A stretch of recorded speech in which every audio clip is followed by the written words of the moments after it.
As part of a grassroots effort created by Guardian spouses to help build community and connection, we bring you a clip from our January 10th candid conversation with Colonel Norsky, commander of Delta One.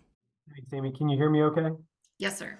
All right, awesome. And glad to be, I guess, one of the first Deltas out of the gate here to talk with you all. When you're commander of Delta One, no matter what staff meeting I go to, I'm like the first one just by being Delta One. It's kind of like the kid in middle school whose last name begins with A. You just expect, all right, you're going to be first. So either way, whatever the calculus was that brought us here to be one of the first ones here to talk with you all about Space Force Deltas and their missions. I'm really thankful for the opportunity to be able to talk with you. Yeah, we've got Chief here, and I know my better half, the better half of Team Norsky is also in the audience there. So, Love, I'm glad you're on the net here too. So I do have some slides. Do you want me to present those and put those up on the screen, Amy? Sorry, yes. All right, let's go ahead and get those up there. Okay, can you see the charts okay? Yes. All good. Yes, sir. All right, awesome. So the first thing that I want everybody to remember is Delta One is all about training our Guardians for the Space Force. And there's a lot of different forms that training takes place. And so I'll walk through the different squadrons within Delta One to kind of paint that picture of the types of training that we provide our Guardians to get them ready for their missions. No brief would be complete if I didn't show you a couple of org charts. I just wanted to show that Delta One is part of STARCOM, that's Space Training and Readiness Command. So this is the command that's all about readying our forces to be able to go out and do their operational mission. So even within STARCOM, there are 5 different deltas performing different types of missions for training and readiness. In addition to Delta One, we've got Delta 10 that does doctrine and wargaming. We have a whole Delta that does range and aggressors. There's another one that does test and evaluation exclusively. And then Del 13 are our brothers and sisters in STARCOM who do education. We've got a nice little sibling rivalry between Del 1 and Del 13 as to whether or not training or education is the better of the two. I guess we're both better. Inside Delta One, here's a look at the different squadrons that we have. And so I'm just going to quickly touch each of these squadrons and the different missions they provide. But suffice it to say that all of them contribute to some type of training for the United States Space Force. Just a quick laydown of where we're located. It's why Jessica and I are rarely on Vandenberg and usually out and about trying to meet with Guardians and their families. We've got locations all over the country performing various types of training missions. And so you'll hear about each one of these over these next few minutes. But to suffice it to say, we're geographically spread out all over with both squadrons and detachments at all the different locations you see here on this chart. First one is the 1st Delta Operations Squadron, or 1DOS. One of the uniquenesses of STARCOM as a field command is that each of the Deltas has a staff that is actually a DOS, a Delta Operations Squadron. And so my Delta staff is what makes up this squadron. Now, they also have an operational mission that we'll talk to in a second, but all of the interactions that the Delta has with our STARCOM staff headquarters flows through the 1DOS. They're the ones that keep everything running, and all of our major key initiatives are usually centered within the 1DOS. They're the ones essentially quarterbacking the efforts across each of the different squadrons. 1DOS does have a detachment down at Lackland in Texas, and they run our basic military training. So you're going to hear in a second from Major Emery, but I just wanted to highlight here, this is the operational portion of the 1DOS unit. And I just want to brag a little bit on Major Emery and his team. Every single cohort that they push through basic training, there's something new. There's always something exciting coming out of basic training. And you see here in the graphic the patch with a note here made out to one of the Guardians.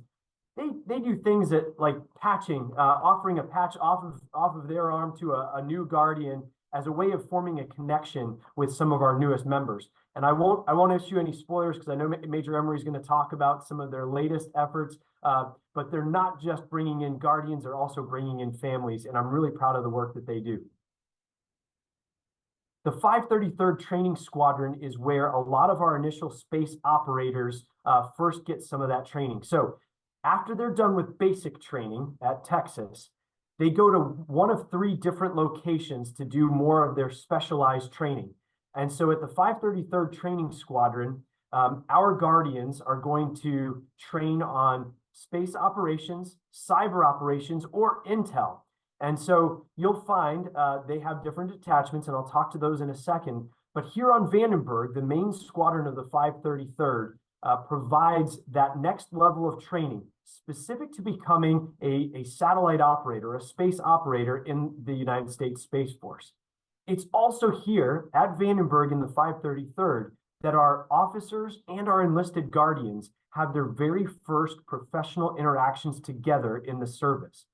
So when you think about that for a second, that's a really exciting opportunity that the 533rd has to shape those professional interactions between both the officers and the enlisted for the very first time in their careers. The 533rd has detachments in Texas and at Keesler over in Mississippi. And so at Goodfellow Air Force Base in Texas, and I said Air Force Base, we work with our Air Force partners there who do intelligence training. So this is that next level of tech training. So some of our Guardians, when they finish basic training or first enter the service as officers, instead of going to do satellite or space operations training at Vandenberg, they'll go to Goodfellow Air Force Base in Texas, where they sit side by side with their Air Force counterparts and learn how to do intelligence operations. We have a detachment down there whose sole purpose is to make sure that that technical training is also infused with the right level of space-mindedness to help our Guardians who are going through there get ready for joining an intelligence unit within the United States Space Force. Same goes for what's happening at Keesler Air Force Base in Mississippi. So again, this is an Air Force base and an Air Force pipeline, but the Guardians join them there and perform cyberspace training. And again, we have that detachment there to make sure that as the Guardians are going through cyberspace training down at Keesler, they're also doing that through the lens of what we would expect a Space Force Guardian to do in the service. All right, let me pause here and just paint this picture. So after our Guardians have gone through basic training, they ship out to Vandenberg, Goodfellow, or Keesler, where they'll specialize in satellite or space operations, in intelligence operations, or in cyberspace operations. Once they complete all of that training now, they're ready to go to their first operational units. Those operational units are in Space Operations Command, a completely different field comm within the United States Space Force. And hopefully some of the future units that come talk to you will be from SPOC, or Space Operations Command. While they're at their units doing their operational mission, Guardians will have opportunities to go and do advanced training. The 319th Combat Training Squadron, which is located at Peterson Space Force Base, offers those advanced training opportunities to our Guardians, who are now embedded in those SPOC, or Space Operations Command, deltas. During their time at the 319th Combat Training Squadron, these Guardians will have opportunities to do advanced training. So this is the next level down training in their various space power disciplines. Once they're done with that, advanced training, they'll head back to their units and they continue to perform operations. A select few will have the opportunity to go to the 328th Weapons Squadron, or the Weapons School as we call it. This is an opportunity for both officers and enlisted. And so for the spouses on here, many of us have seen the movie Top Gun, right? So that's the Navy's version of this, I will say. Top Gun lasts 5 or 6 weeks. For the Space Force, The weapons school lasts 5, almost 6 months. And so it's much more robust. It's a longer program than what you've seen in the Hollywood movies for Top Gun. Well, the 328th Weapons Squadron provides that.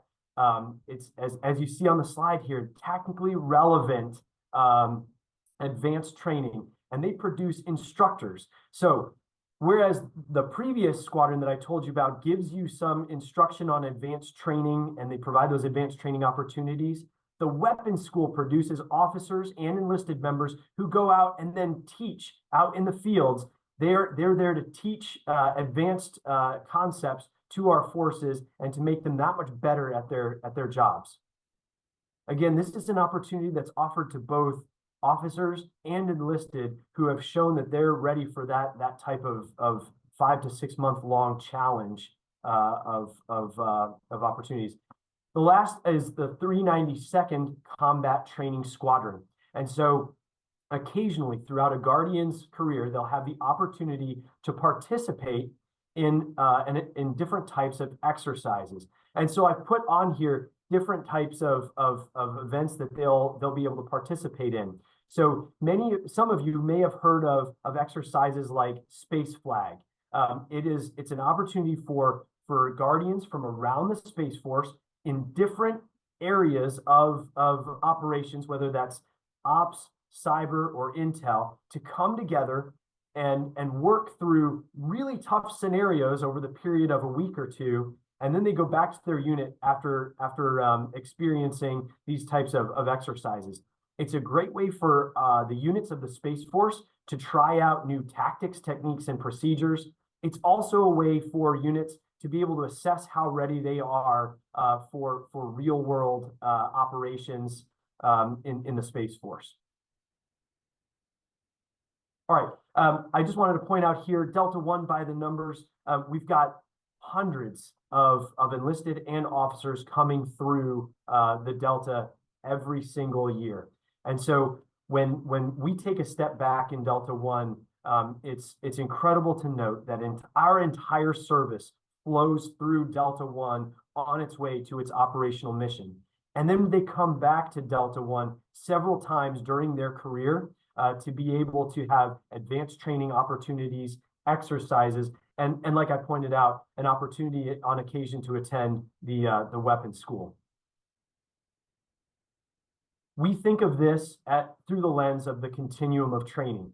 Whether you're coming off the bus at Lackland in jeans and a t-shirt, ready to begin your journey in the military, all the way through your tech school's advanced training, exercises, up to and including graduation from our Space Force Weapons School.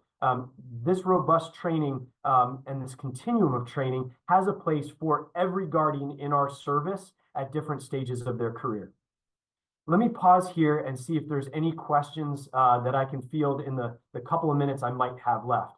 And if I busted time, then Carolee, Amy, tell me to get off the stage, and I'll yield the rest of my time to the good Major Emery as we go forward. No, so Carolee posted in the chat if anybody had any questions, and nobody has responded. So I will just open it up. If anybody wants to ask Colonel Norsky any questions, I'll give you a moment or two. Sir, I think we are good. Thank you so much. We really appreciated you being here.